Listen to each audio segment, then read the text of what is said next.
Hey everyone, I'm Vadim. I'm a video tech specialist here at Nagios, and today we'll be covering how to install Nagios XI using ESXi.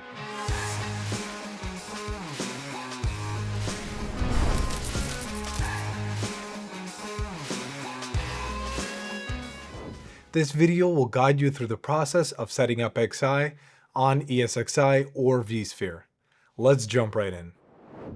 The first thing you want to do is go to your browser of choice and then type in nagios.com. From here, you could go to the products page and then go to Nagios XI. In here, there's a quick tour that you could click on here or get started for free. This will ask for your name, email, and some other information. This will send the license key to your email.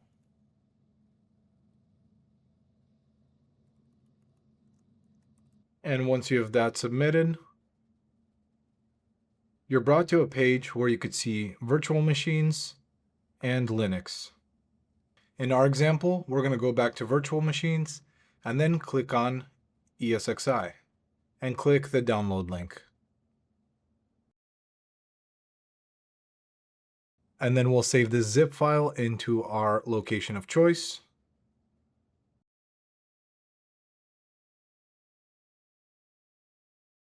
And go to our File Explorer and navigate to where we downloaded the original file, which is a zipped file. We want to extract it and unzip it right here. Once that is finished, you'll see all the contents of the folder. We're specifically looking for this OVA file. Once we have this, we'll open up our browser. We will go to our Vsphere page and log in.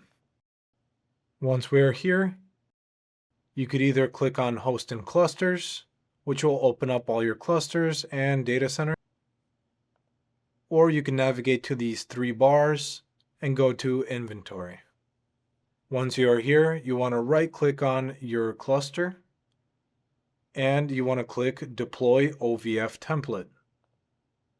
And since we downloaded Nagios XI, we'll choose Local File and click Upload. And we'll navigate to the OVA folder and click the OVA file. Once that is uploaded, you could click Next. Then you'll specify where it's going to live. We'll leave it in QA Data Center. Then we'll give this virtual machine a name.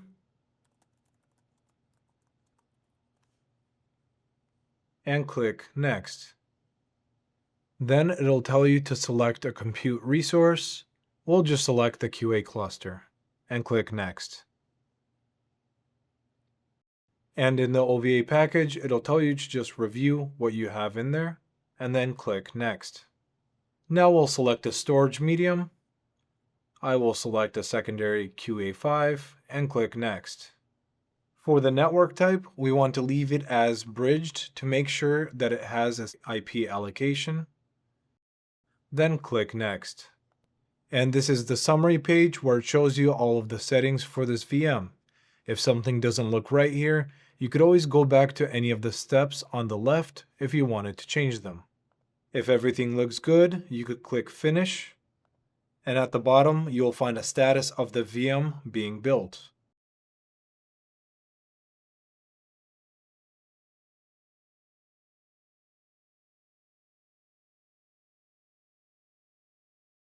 Once it is done, you'll see completed at the bottom.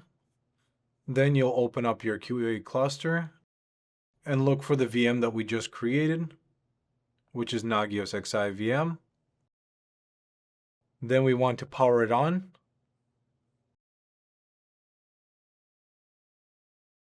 Then we could launch the web console. And now we'll navigate to the IP address that's right here. So we'll open a new tab and enter in the IP address and click Access Nagios XI. Here we get a choice. If we have a license, we could click this option, or if you wanted to start for free, you could click this option. Then press continue. Next, it'll ask if we have a home lab, we get a limited license, or a commercial evaluation with a 30-day trial. We'll click on the home lab limited option and click continue. Then it asks for our name and email address. And now we click Get Free License. Next, we get to choose our theme, whether we want the new Neptune theme or the classic modern dark theme. There's also other themes that you could choose from over here. I'll go with the default option of Neptune. Now we could program our URL. This is going to be the default URL that you'll be accessing when you're going to Nagios XI. Then we'll adjust the time zone, language, and you can enable HTTPS by using this checkbox. Then click Continue. Then you have our Nagios admin username. Then we could create a password on the right, or we could just generate one right here. We could also edit this full name, which is the Nagios admin. And we have the option to change the email address. Then click Continue. Now, if you wanted to, you could set up notification by clicking this tab, or you could set it up later. Then click Continue. And the last step is the summary page. Look over all this information and make sure it's correct. If you need to make any changes, you could click this back button to go and change any other settings. If everything looks good, press Finish Install. Once that is done installing, now you have your username and password that you've created, and you could click Login to Nagios XI. And then we'll enter in the username and password. And we have a license agreement, which we should read through and click Understand and Submit. And now we have Nagios XI fully up and running. And now you have Nagios XI running on ESXi. You can now use wizards to easily add in all your mission critical hosts to be monitored. If you enjoyed this video, consider checking out our YouTube channel for more helpful content. And if you have further questions, visit support.nagios.com. I'll see you in the next one.